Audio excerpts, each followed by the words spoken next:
Hello दोस्तों, आज हम एक्सप्लेन करने जा रहे हैं राम सेतु मूवी को, जो हाल ही में रिलीज हुई है। मूवी का कॉन्सेप्ट राम सेतु ब्रिज के इर्द गिर्द घूमता है। पर मूवी शुरू करने से पहले आप उस लाल कलर के सब्सक्राइब बटन को दबा लीजिए, जिससे आप हमारे चैनल से जुड़ जाएंगे। तो मूवी की शुरुआत में हमें 2007 अफगानिस्तान का टाइम दिखाया जाता है, जहाँ तालिबान भगवान बुद्ध के स्टैचू को अपनी मिसाइल गन से डिस्ट्रॉय कर देता है। तभी कुछ दिन बाद वहाँ की सरकार द्वारा बचे हुए धरोहर को बचाकर निकालने की कोशिश की जाती है। उस टीम में अफगानिस्तान का एक रिसर्चर दिलावर और इंडिया का एक आर्कोलॉजिस्ट आर्यन कुलश्रेष्ठ को बुलाया जाता है।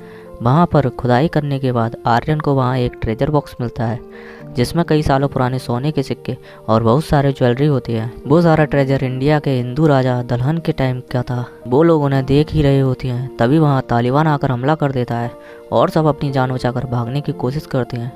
तब आर्यन उसी ट्रेजर को उसके हाथ नहीं लगने देना चाहता, इसलिए दिलावर और आर्यन उस बॉक्स को लेकर भागने लगते हैं। तभी वो एक सुरंग में जाते हैं और वो एक गुफा में गिर जाती हैं और वहाँ उन्हें भगवान बुद्ध की एक बहुत बड़ी मूर्ति मिलती है।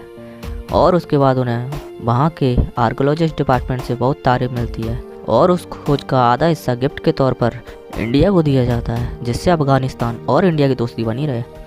तब आर्यन मीडिया को बताता है कि वो नास्तिक है, वो सिर्फ साइंटिफिक प्रूफ पर बिलीव करता है, और इस वजह से मीडिया आर्यन को नास्तिक बताकर न्यूज़ पर छाप देती है। और इसके बाद हमें आर्यन की फैमिली दिखाई जाती है, जिसमें उसकी वाइफ प्रोफेसर गायत्री और उसका बेटा कबीर होता है। अगले सीन में हमें पता चलता है कि गवर्नमेंट और एक कंपनी मिलकर एक प्रोजेक्ट लाना चाहती है और उसके लिए वो राम सेतु को तोड़कर शिपिंग कैनल बनाना चाहती हैं, जिससे उनके शिपिंग बिजनेस को बढ़ाया जा सके। पर राम सेतु से हर हिंदू की आस्था और श्रद्धा जुड़ी हुई थी, क्योंकि ये ब्रिज भगवान श्री राम द्वारा बनाया गया था और इसलिए सब उस कंपनी के अगेंस्ट होते हैं। पर उस कंपनी के द्वारा राम सेतु को एक प्रकृति द्वारा बनाया गया ब्रिज बताकर एक केस डाल दिया जाता है। तब उसी कंपनी के ओनर इंद्रकांत को राम सेतु को नेचर के द्वारा बनाया गया पुल बताना था, इसलिए आर्कोलॉजिस्ट डिपार्टमेंट वाले आर्यन को हायर करते हैं और चाहते हैं कि वो एक ऐसी रिपोर्ट बनाकर सबमिट करे कि वो नेचर ने बनाया है, राम भगवान ने नहीं। क्योंकि आर्यन नास्तिक था, इसलिए उसे भी राम भगवान पर बिलीव नहीं था और उसे भी लगता था कि ये नेचर के द्वारा बनाया गया है, इसलिए वो एक रिपोर्ट बनाता है। पर उसकी वाइफ उसे रिपोर्ट को कोर्ट में सबमिट करने की मना करती है, क्योंकि राम सेतु सिर्फ एक ब्रिज नहीं, राम भगवान को मानने वाले लोगों की आस्था पर सवाल उठाना था और भगवान श्री राम के अस्तित्व पर भी। पर आर्यन नहीं मानता और वो रिपोर्ट कोर्ट में सबमिट कर देता है, जिसमें लिखा था कि रामायण काल्पनिक है और राम सेतु प्रकृति द्वारा बनाया गया है। इस बात से लोग आर्यन का विरोध करने लगते हैं।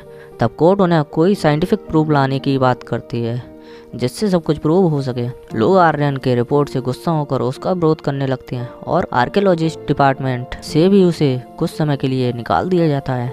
पर कुछ दिन बाद उसके बॉस उसे इंद्रकांत से जाकर मिलवाते हैं। तब इंद्रकांत आर्यन को उसकी रिपोर्ट को सच करने की कहता है और उसे साइंटिफिक प्रूफ लाने की कहता है और पूरा खर्च और सारी टीम देने की कहता है। पर आर्यन मना कर देता है, क्योंकि वो और कोई कंट्रोवर्सी में नहीं फंसना चाहता था। पर उसने रामायण पर सवाल उठाकर पहले ही काफ़ी बड़ी गलती कर दी थी। तभी कबीर के स्कूल में बच्चे उसे रावण कहने लगते हैं, क्योंकि आर्यन श्री राम को नहीं मानता था। इसलिए वहाँ कबीर और उस बच्चे के बीच लड़ाई हो जाती है और उसी बीच दो लोग आर्यन के चेहरे पर ब्लैक इंक लगा जाते हैं और आर्यन ऐसे ही स्कूल पहुँचता है। तब प्रिंसिपल भी सिर्फ आर्यन को गलत बताती है। तब आर्यन सोच लेता है कि अब उसे राम सेतु की सच्चाई सबके सामने लाना है। पर यह बात सुनकर गायत्री परेशान हो जाती है, क्योंकि अब वो और कोई कंट्रोवर्सी में नहीं फंसना चाहती, इसलिए वो कबीर को लेकर अपने घर चली जाती है। आर्यन राम सेतु पहुंच जाता है, पर वहाँ राम सेतु पानी के अंदर थोड़ा सा डूब चुका था। तब आर्यन वहाँ जाकर बाली से मिलता है और बाली वहाँ उसे सारी टीम से मिलवाता है और उसे अंडर वाटर जाने के लिए एक सूट प्रोवाइड करवाता है, उसमें बहुत सारे फीचर सेट किए गए थे। तब बाली मना करता है कि श्रीलंकन बॉर्डर के पास नहीं जाना, वहाँ वॉर छिड़ चुका है। आर्यन होलोग्राम के जरिए ब्रिज को एनालाइज करता है और बताता है कि श्री राम का अस्तित्व 7000 साल पहले था और हमें ये प्रूव करना है कि ये ब्रिज उससे पुराना है या उससे भी पहले का है। और इसलिए आर्यन उस समुद्र में एंटर कर जाता है और वहाँ से वो राम सेतु के कुछ टुकड़े लेकर आता है। का टेस्ट करने से पता चलता है कि वो 18,000 साल पुराने हैं। तब वहाँ ये प्रूव होता है कि राम सेतु भी 18,000 साल पुराना है। पर आर्यन इस बात से पूरी तरह से एग्री नहीं करता, क्योंकि सिर्फ ये सैंपल ऊपरी हिस्से के लिए गए थे और आर्यन तैरने वाले पत्थर को स्टडी करना चाहता था, जिससे उन्हें राम सेतु की रियल एज मिल सके। आर्यन श्रीलंकन बॉर्डर के पास जाकर फ्लोटिंग स्टोन को निकालना चाहता था। तब आर्यन उस समुद्र में पहुंच जाता है। आर्यन को एक फ्लोटिंग स्टोन दिखाई देता है, पर वो श्रीलंकन बॉर्डर के बहुत पास होता है, इसलिए बाली उसे वापस आने की कहता है, पर आर्यन नहीं सुनता। तब बाली उस सूट को डीएक्टिवेट कर देता है और वापस खींच लेता है, पर आर्यन वहाँ से निकल जाता है और उस फ्लोटिंग रॉक को लेकर राम सेतु पर चलते हुए आ जाता है और उसे पत्थर पर टेस्ट करके उन्हें पता चलता है कि राम सेतु 7000 साल ही पुराना है, पर यह पत्थर यहाँ का नहीं है, किसी और ने इसे यहाँ लाकर रखा है। आर्यन अपनी टीम के साथ फिर से सबमरीन में बैठकर और डिटेल कलेक्ट करने निकलता है और बाली को पता था आज समुद्र में तूफान आने वाला है और बाली का प्लान उनको मारने का था। और जैसे ही समुद्र में तूफान आता है, बाली आर्यन की सबमरीन के सारे फीचर्स बंद कर देता है। तब वो सब लोग उसमें डूबने लगते हैं। तब वहाँ एक श्रीलंकन गाइड एपी उन्हें डूबने से बचाता है और उन्हें श्रीलंका में ले जाता है और आर्यन को पता चलता है कि ये सब उन्हें मारने के लिए प्लान किया गया था, जिससे वो सच्चाई बाहर ना ला सकें। पर आर्यन के पास इतने सबूत काफ़ी नहीं थे, इसलिए वो और सबूत की खोज में लग जाता है, जिसमें एपी भी उनका साथ देने को राजी हो जाता है। पर वो कहता है कि वो राम सेतु में बीच में जाकर और भी फ्लोटिंग स्टोन दिलवा सकता है और इसका हिसाब वो अपनी डायरी में लिखता रहेगा और जर्नी ख़त्म होने के बाद उसे सारा सेटलमेंट करना पड़ेगा।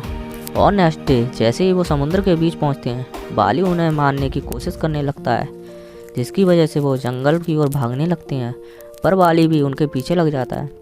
तभी वो बचकर एक हेलीकॉप्टर में चढ़ जाते हैं। तभी बाली एक डॉक्टर को गोली मार देता है और वो हेलीकॉप्टर से नीचे गिरकर मर जाती है। और इधर आर्यन और उसकी टीम जफरान पहुंच जाते हैं। अब इंद्रकांत भी बाली और उसकी टीम को उन्हें मारने भेजता है और पहले सैंपल से मिली रिपोर्ट को कोर्ट में सबमिट कर देता है, जिसके हिसाब से राम सेतु की एज 18,000 साल है। कोर्ट विपक्षी दल को 3 दिन का टाइम देता है प्रूव करने के लिए कि राम सेतु श्री राम ने बनाया था, और अगर वो ऐसा नहीं कर पाते तो राम सेतु को तोड़ने का फैसला दे दिया जाएगा। तभी गायत्री को आर्यन का कॉल आता है और वो आर्यन से कहती है कि अब तो तुम जीत गए। वो रिपोर्ट के बारे में बताती है। तब आर्यन गायत्री को बताता है वो रिपोर्ट झूठी है और वो इन 3 दिनों में प्रूफ लाने ही निकल पड़ता है। तभी आर्यन वहाँ रावण की पूजा होते हुए देखता है और उसे आइडिया आता है कि अगर वो रावण का अस्तित्व को प्रूव कर पाया तो ये भी कर सकता है श्री राम भी सच थे। तब वो वहाँ रावण के साक्ष्य खोजने लग जाता है। तब आर्यन एपी से पूछता है। तब एपी उसे बताता है यहाँ एक बहुत पुरानी पब्लिक लाइब्रेरी है, वहाँ शायद कोई क्लू मिल सके। तब वो लाइब्रेरी जाकर सर्च करने लगते हैं, पर उन्हें वहाँ कुछ नहीं मिलता। तभी एपी वहाँ से एक आदमी का एड्रेस ले लेता है जिसके पास बहुत पुरानी धरोहर थी, और वहाँ जाकर उस आदमी के पास तामपत्र में एक मैप मिलता है जो रावण की लंका के बारे में था।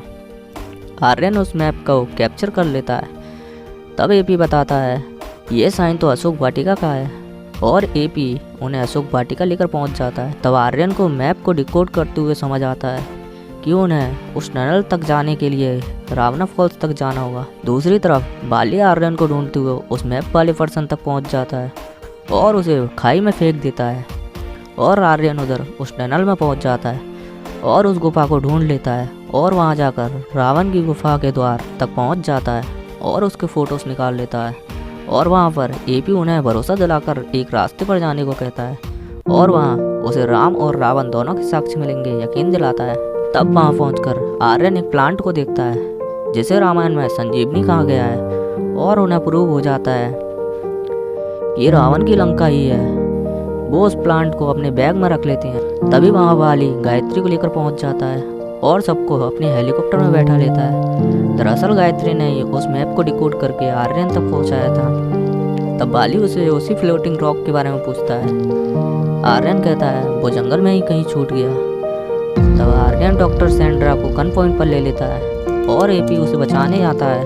तब बाली उसे धक्का मार देता है और वो हेलीकॉप्टर से नीचे गिर जाता है और उसका बैग आर्यन के हाथों में रह जाता है। तब आर्यन वही बैग बाली में मारता है और बाली हेलीकॉप्टर से नीचे गिर जाता है। डॉक्टर सैंड्रा हेलीकॉप्टर रोकने की कोशिश करती है, तभी वो क्रैश हो जाता है। तब सब हेलीकॉप्टर से बाहर आते हैं, पर आर्यन एपी के बैग को लेने हेलीकॉप्टर में जाता है। तब उसे पता चलता है कि वो फ्लोटिंग रॉक एपी के बैग में ही है और वो वहाँ से बाली को भी बचा लेता है। दूसरी तरफ कोर्ट में इंद्रकांत के हक में फैसला सुनाने वाले थे।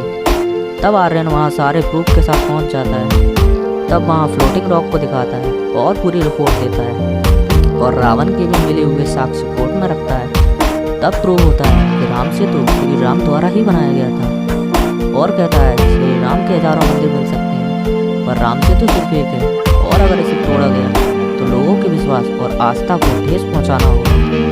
तब कोर्ट फैसला सुनाती है अगर किसी को श्री राम के अस्तित्व पर सवाल उठाना है तो पहले उनके ना होने का प्रूफ कोर्ट में पेश करना पड़ेगा और इसके बाद लोगों के अंदर खुशी की एक लहर दौड़ पड़ती है। तब आर्यन एपी की डायरी पढ़ता है जिसमें हर जगह श्री राम लिखा होता है और उसे याद आता है कि उसने मिलते टाइम अपना नाम अंजलि पुत्र बताया था और वही यही समाप्त होती है। जय श्री राम और सब्सक्राइब कर लो।